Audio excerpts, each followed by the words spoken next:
appreciate the kind introduction, and great to be hosting this first session and welcoming these two amazing gentlemen, Rishi Khosla and Surinder Arora. It's fantastic to be here and such a pleasure to be speaking. So thank you firstly to Manoj Ladwa and India Inc. for inviting me. And good afternoon, everyone, and welcome to this spectacular event. It's a huge privilege to be in conversation with two who I mean extraordinary entrepreneurs, Surinder Arora and Rishi Khosla OBE.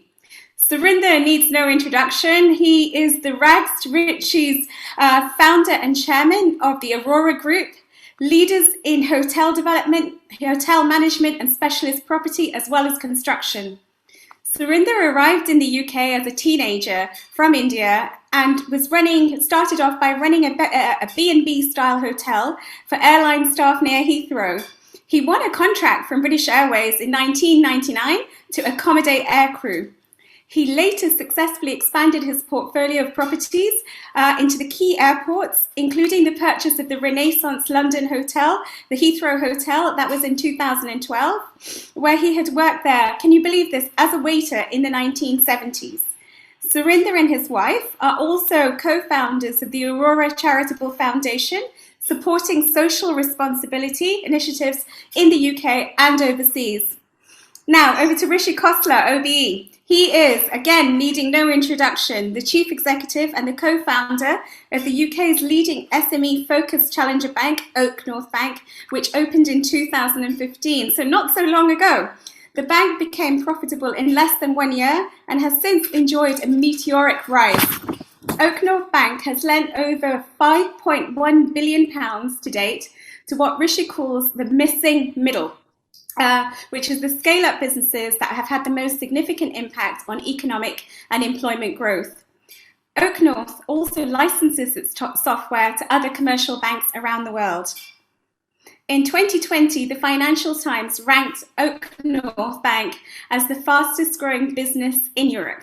Not second fastest, but the fastest. Rishi previously co-founded Copal Amber, a financial research company, with his business partner Joel Perlman, and he sold that business to a small company called Moody's in 2014. He's also an active venture investor and provided early stage funding to PayPal and India Bulls, so he's good at spotting investment opportunities, so we need to back whatever he's investing in, we need to keep an eye on. So, Today, the tech and hospitality industries are at the opposite ends of the spectrum regarding the current global COVID pandemic. While tech has thrived, especially fintech, hospitality and travel have been hit the hardest.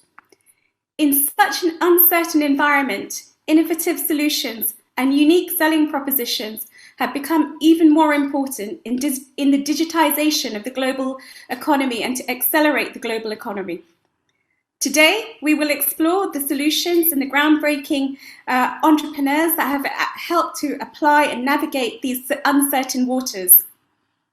Surinder Arora's response to the pandemic has been a steely determination to continue trading using a range of creative strategies such as participating in the government's quarantine hotels program and the innovative test and rest program. That's a mouthful. Test and rest program.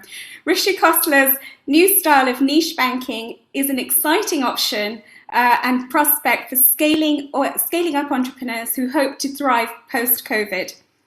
Both these leaders have a great deal of wisdom to impart.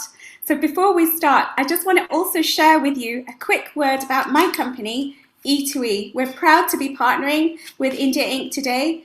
We are all about enabling entrepreneurship.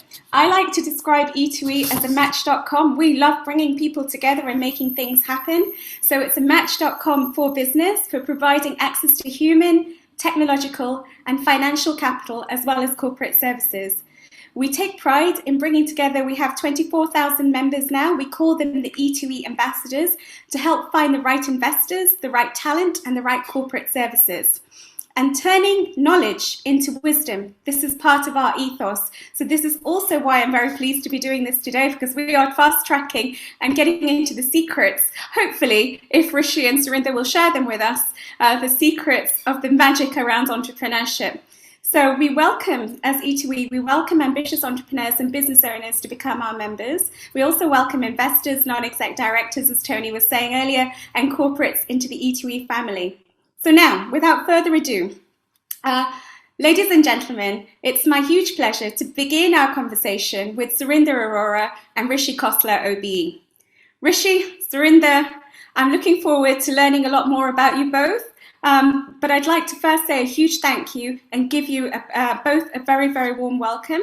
Surinder, Rishi, I'm going to be focusing on what I touched on before.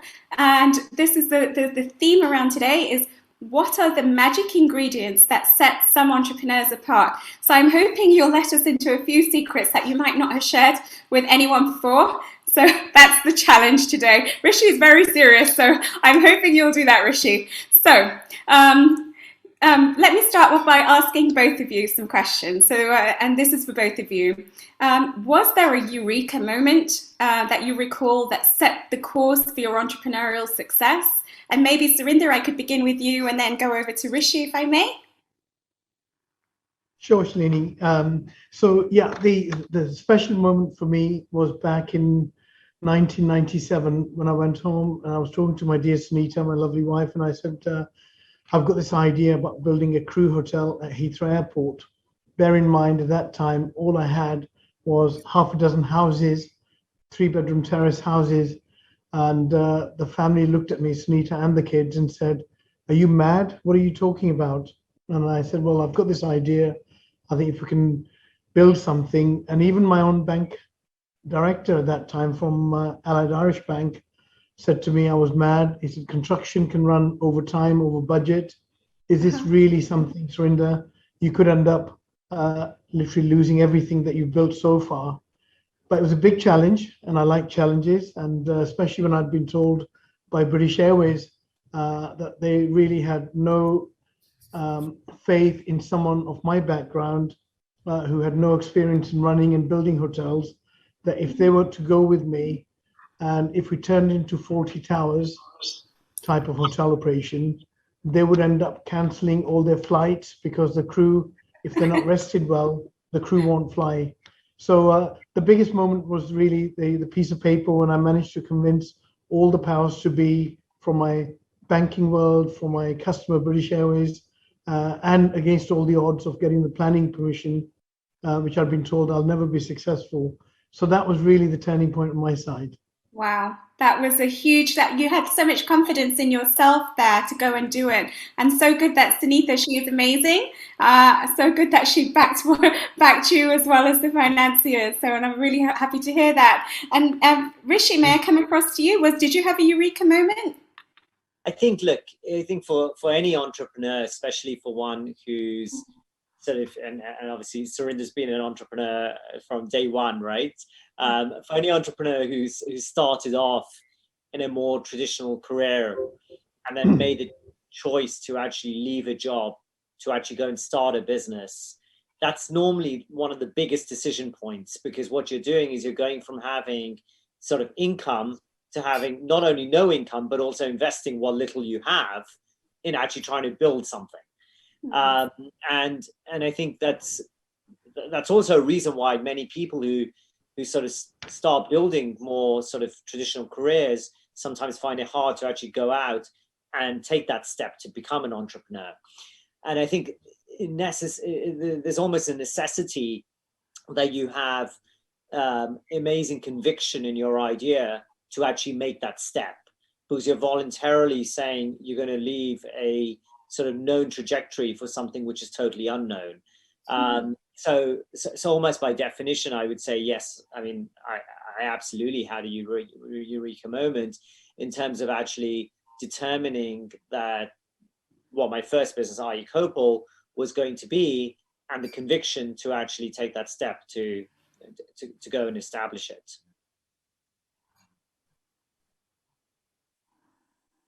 No, thank you, Rishi. So I'm just touching further from that. We want to talk about skills. And my main question here is there a one skill or a set of skills that you describe as the magic ingredient?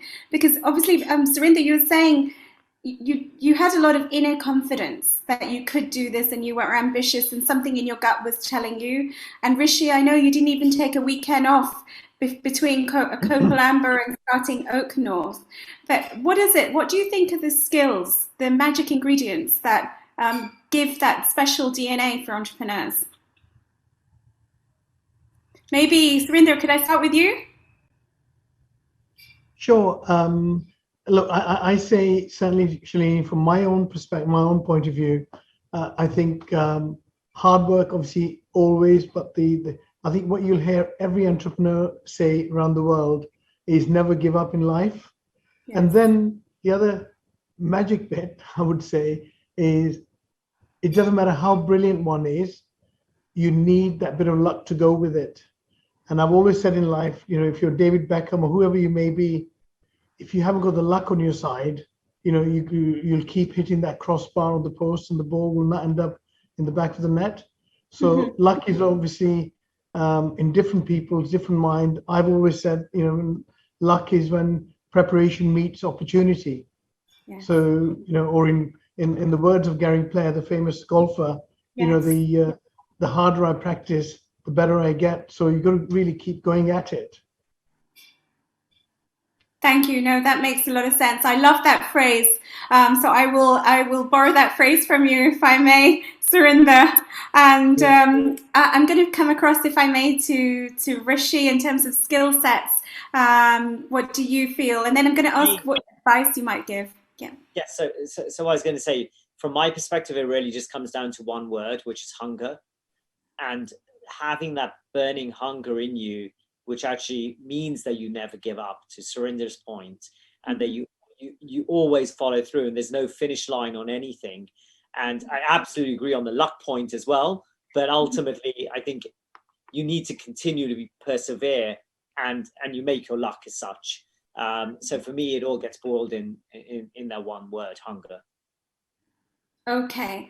And then when you look at your own growth, what do you feel? What have been the ingredients? I realize about luck, I realize about hunger, but we're all hungry. Luck may or may not come. What is it specifically? Do you think that, Rishi, you've started a bank. Many people have tried to start a bank before and not been successful. Surinder, I know so many of our members are into hotels, but they haven't created a multi-billion pound business such as you have. So I just want to delve more into the nitty-gritty of what are the strategies that you've employed? What do you think? Why have you both been successful in short periods of time? Surinder, should I begin with you, or why don't I start? So, first of all, I don't view myself as successful, right? I'm just still a scrappy entrepreneur trying to build something. But in terms of ultimately, it's the willingness to do anything and go and do any role and perform any activity to sort of move the business forward, and having no how can I put it? This sort of generally, when you're building an organization, when you're hiring people think about this is my box, this is my role. There is no box as such, right? And you're willing to roll up your sleeves and just do whatever it takes at any time. When I made the decision with my co-founder to start a bank, I mean, we had no experience in banking whatsoever, right? But that didn't make us concerned or sort of make us feel like we can't go into commercial banking. And it's sort of just, it's a can-do attitude and rolling up your sleeves and just being, I mean, as I always say, just always being incredibly humble about everything and being willing to do anything it takes to actually drive the right outcome. Okay, I'm going to delve deeper into that, Rishi, if I may. So you have set up the bank in such a way that the software is used for other financial institutions and other companies. Do you think that's part of the success of OakNorth, and that's partly the reason why SoftBank invested into the business, or that didn't really have much to do with it. I'm just trying to get deeper into what strategies you deployed. The strategy day one was really simple. It was to build what we view as sort of the commercial bank of the future. In doing that, we ended up building good technology. In doing that, we ended up building incredibly strong sort of frameworks and in our view, a different approach to how we actually lend and how we service our clients. And putting that all together in then a product which we're able then to take out to third parties is absolutely the journey we've been through. But it's been that order. And in terms of, I mean, the investment from SoftBank or from others, I think it's really been based on the fundamentals of what we've been able to create actually within the bank itself, right? And the software is in my view upside to fundamentally the whole proposition, rather than the software being, well, the software is being created as a function of everything we've learned and embodies what we've learned. So yes, the software drives our success today, right? But it hasn't been the pure day one. We never sat there for 3 years developing software and then said, let's develop a bank. No, that's good. But what I'm taking away from that is it's your execution. So what you did was you made sure that you underpinned everything with technology. You had the right processes and operational systems, and probably then the technology really helped to scale. So the message I'm trying to get across to the audience is that from what you're saying is it's really about the way that you executed. Am I right in saying that? Execution is everything, right? At least from my perspective. So that's why I say it's rolling up your sleeves and just executing and focusing on driving the results, and also being very specific on the results, right? Because if you don't have specific targets, goals that you're hitting and you're trying to hit, you sort of, again, the execution's much looser. In doing that, in executing, putting the right systems, processes, people in place is absolutely critical to be able just to scale an organization. So if you look at OakNorth today, I mean, we're about 4 times the size of what we had projected to be when we started. So our 5-year plan, if you look in 2015, had us at 1/4 of where we are today, right? So if we hadn't set up the right fundamentally technology processes and had the right people within the team, there's no way we would have been able to deliver on that growth versus what our original projections were. Thank you, Rishi and Surinder. Sorry, I'm going to challenge this a little bit because lots of people want to set up hotels. What have you done that's different to other people? Well, I think, Shalini, when I first was going to open my first ever hotel, a bit like Rishi, I really knew nothing about hotels. I knew nothing about construction. So it's all trial and error. But the one thing I wanted to make sure that we're different from others. So I remember recruiting my first ever general manager who had nearly 25 years of experience in Forte hotels. And the first thing I said to him after he came on board, I said, Guy, we must be different from others. I don't want us just to be seen as another hotel company. And he looked at me and he said, how do you mean different? And I said, I want to treat all our staff like family and our guests like royalty. And so I said, to me, I'd seen and heard previously that some of the hotels, especially the 4 or 5-star hotels, where the general manager is so high up that he doesn't really get to mix or speak to his junior staff members. And I said to Guy, look, it doesn't matter whether it's a porter at the front door or my receptionist or switchboard, they're all just as important to me. They are the first point of contact. They're the ones that the customers will see first before this, and they're the ones that actually pay the bill. So whenever I turn up at the hotels, I don't really want the staff to make a fuss and be running around opening doors for me.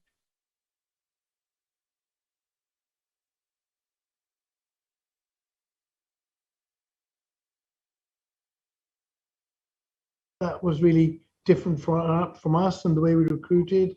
And in the earlier days, Shalini, I would walk into my hotels, whether I had one, two, three, four hotels, and I will know most of the staff by their first names. And I hate being called Sir or Mr. Arora. I want everyone to call me Surinder. I'm part of the family. If I turn up, like Rishi said, that we have to be really, we're 24/7. We're there engrossed in our business. And, if I turn up and, they're really busy at the front door and a customer's struggling with their suitcase, I'll help them carry the suitcase. I don't really, it's not a question of, at the end of the day, the money's going into the group and the family pot. So it's really those kind of small differences that's really made us, when I say quite different. I would absolutely agree with that, Surinder, and I'm so glad you brought that in, because every time I've stayed at your hotels or been at your hotel, firstly, your staff speak of you with volumes, and secondly, you feel very valued. So what you're saying, I have personally experienced it, which is very nice. I'd like to go on to talking about, there's obviously anywhere in the world that you guys can be based, especially now that you've made it. You choose to stay in the UK. What makes the UK special for you both? And Surinder, do you want to take that question first, and I'll go over to Rishi? Yeah, sure. So Shalini, I came to England when I was 13 and a half. So I've spent most of my life here. I'm now over 48 years in the UK. It's become like my kids are born here and so on. So we actually, and I think not just living here or have the kids there here, but it's the ease of doing business. Some people want to fly around the world and have huge international companies. Everyone is different, Shalini. So from my perspective, the way we do business here, and someone who's riding a bicycle back in India, and to come here and make a reasonably successful life, business, and security for their family, I think, if I can do it here without any education, without any help from obviously family wealth, and I think anyone can do it. And I just think the ease of doing business, the systems, the people, of course, in life, nothing is ever perfect. But, I just really love it in every which way. And perhaps I'll come to the banking bit later, Shalini, just from my own experiences. Okay, thank you very much. We'll touch on the banking in a minute, because we need to understand why OakNorth and why not other banks, unless you're still working with other banks, because I remember meeting you for the first time when I was at Lloyd's. So that's when I first met you. So Rishi, why the UK? You could be off in the Caribbean or somewhere else. So the UK, from a global perspective, is in such an incredibly strong sort of competitive position because of obviously both geographic location and time zone. And for me, both my businesses have always had an element of the US and of Asia. And therefore, sort of being in the UK and clearly operations in Europe as well. So therefore, being in the UK has always been incredibly sort of strong base to base myself out of. I think all the points that Surinder mentions, I obviously second. And specifically when you get to fintech, I would say that you've got the financial industry, you've got the regulator, you've got the academic institutions, and investors, all fundamentally within whatever 2, 3, 4 miles of each other. And if you look at that, you just do not have that environment anywhere else in the world. So therefore, the ability to actually, in a way, build what we have in the UK, I think has been, specifically in London, has been meaningfully aided by the combination of those elements. So from my perspective, being in London is the most logical location.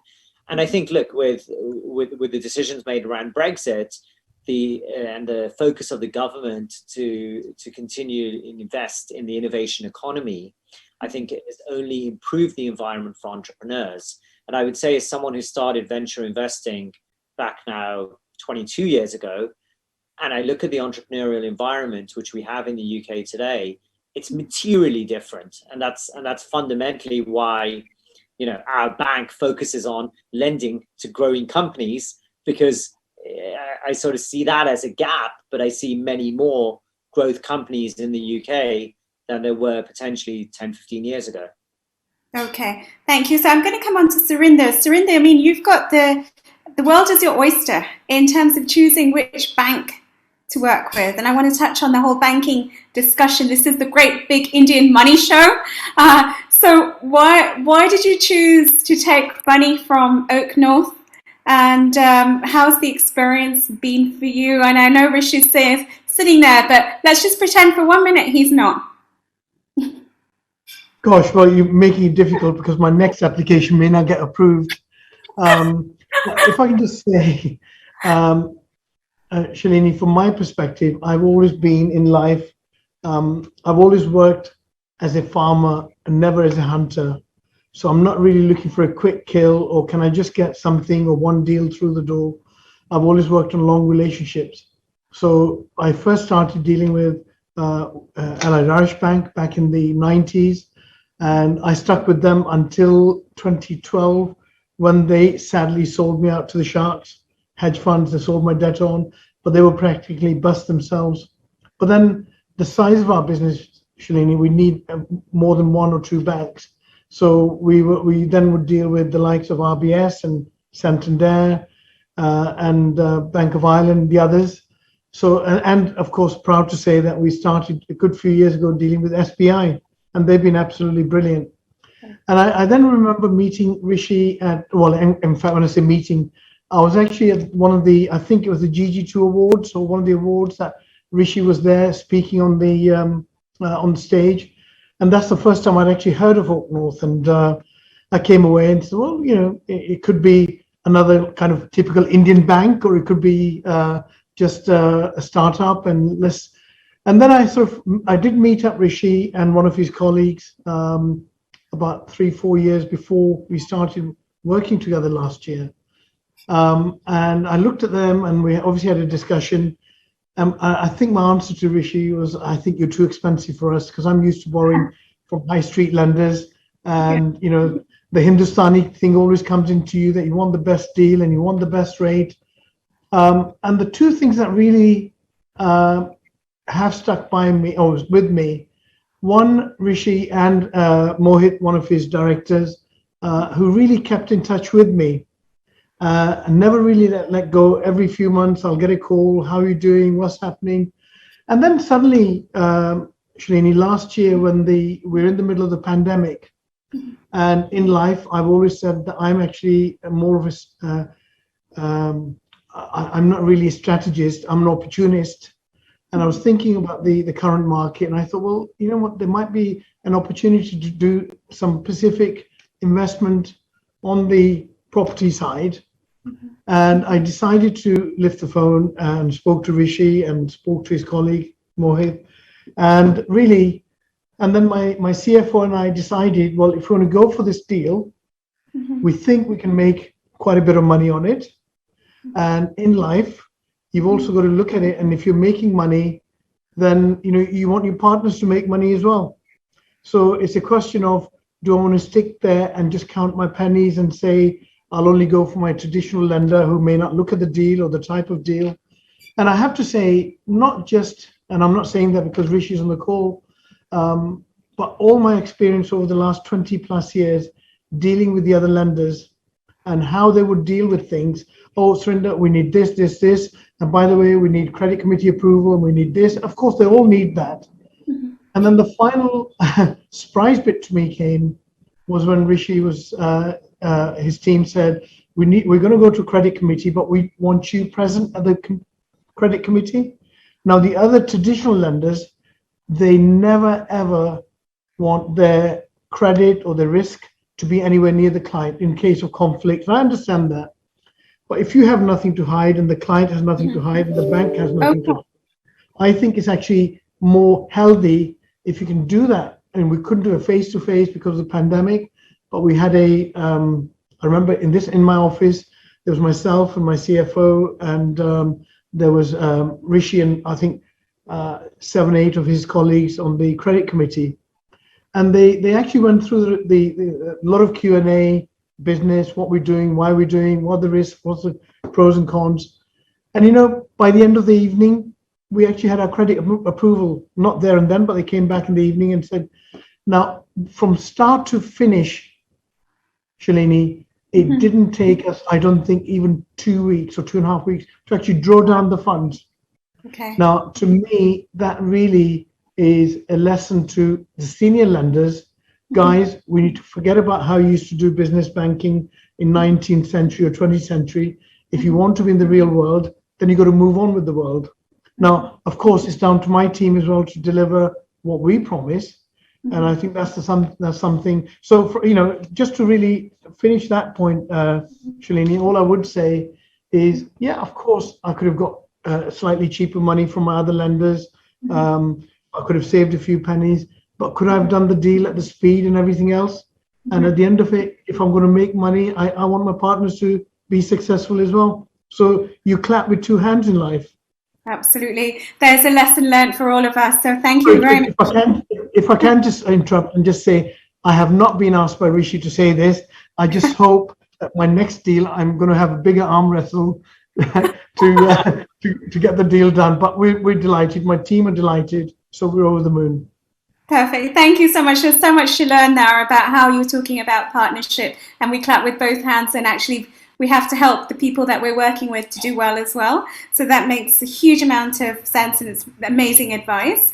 I'm going to ask Rishi, I mean, with lending to hotels, very high risk. It's probably the most difficult sector right now, tourist sector, tourism, hotels. Why did you choose to go ahead and again pretend that Surinder's not here and we don't know how quality a guy he is? But take just this sector. What made you decide? Yes, I want to do this.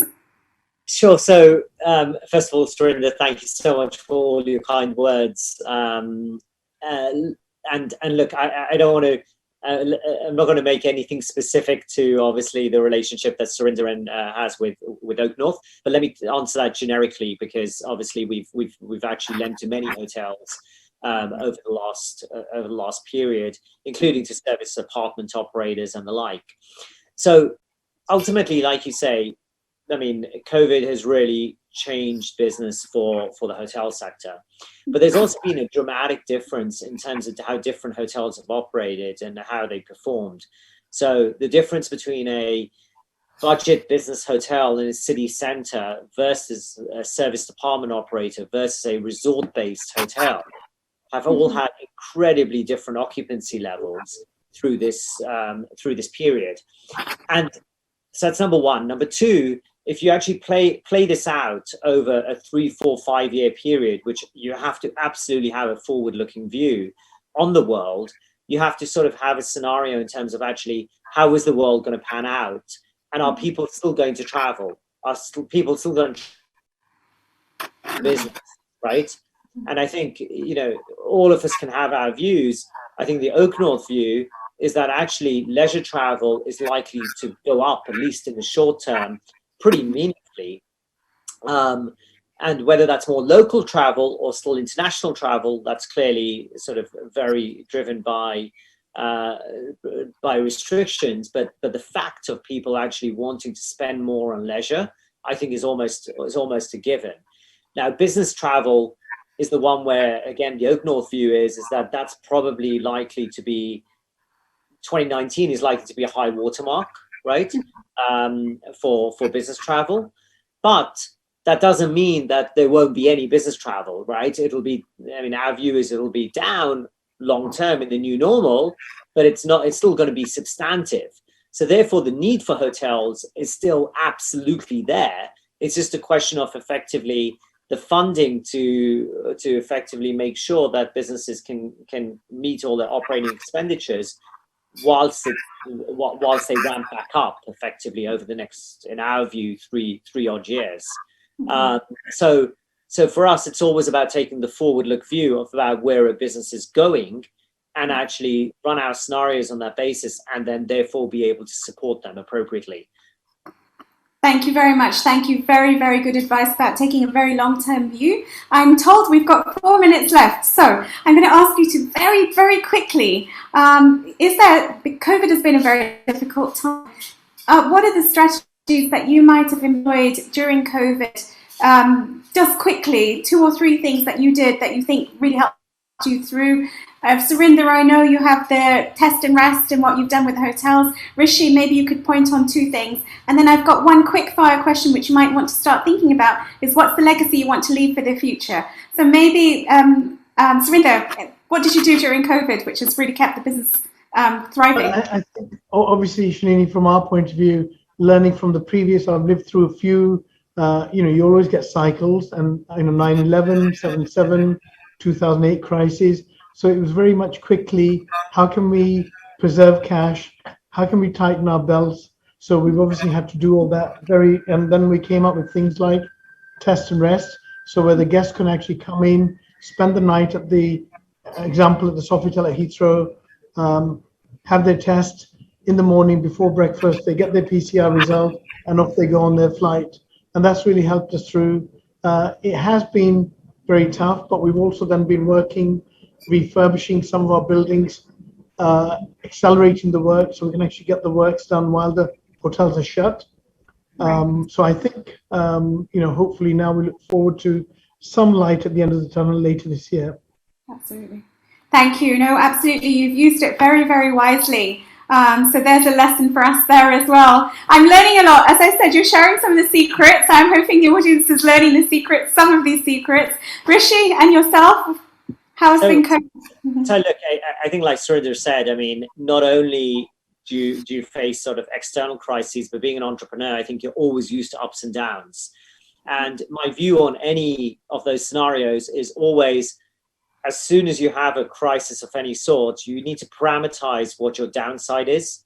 You need to be able to deal and figure out how you deal with your downside and then play for the upside, right? And that's exactly what we did. We spent the first days, week, 2 weeks, getting a full sense of actually, what do we think, how bad can this situation be? What does that mean effectively for all of our clients? How can we support all of our clients? We put in plans. We spent the next sort of 6-7 weeks supporting clients, and then we switched the flip and said, let's go and start building the business, right? Okay. Let's go and start actually supporting new clients. Yeah. So it's exactly that. Always parameterize the downside, almost get your mind around that, and then go and play for the upside. Right. So if we run out of time, I'm going to say thank you right now because you. Absolutely inspirational. And what I said at the beginning, you're extraordinary. You've shared extraordinary advice with us. And I can't thank you enough on behalf of India Inc. and iGlobal News today for spending the last 45 minutes. I could chat to you both for at least God knows how long and keep learning. And I'm sure the audience is feeling the same way. And when you said, Rishi, about being humble, you guys, both of you are super humble. Just the last question. Is there a legacy that you want to leave?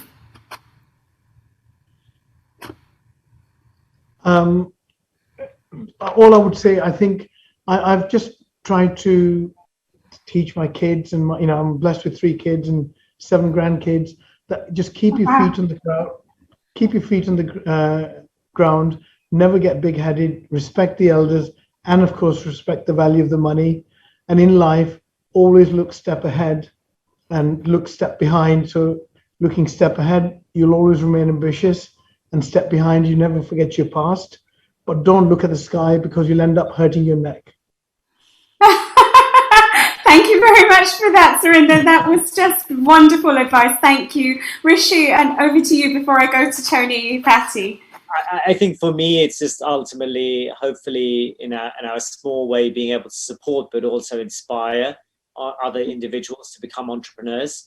Because I think entrepreneurship and entrepreneurs is what keeps an economy alive, keeps innovation thriving, and actually just helps continually improve the world. And therefore, I think inspiring other individuals to become entrepreneurs is the one thing which I feel passionate about. Well, if I can say that you're both a total inspiration. and you've inspired me. Thank you very much. It's been wonderful to spend some time with you, and I hope we can do it again. And so thank you very much. I'm going to hand over to Tony Patty now, if I may. Thank you. Thank you. Thank you.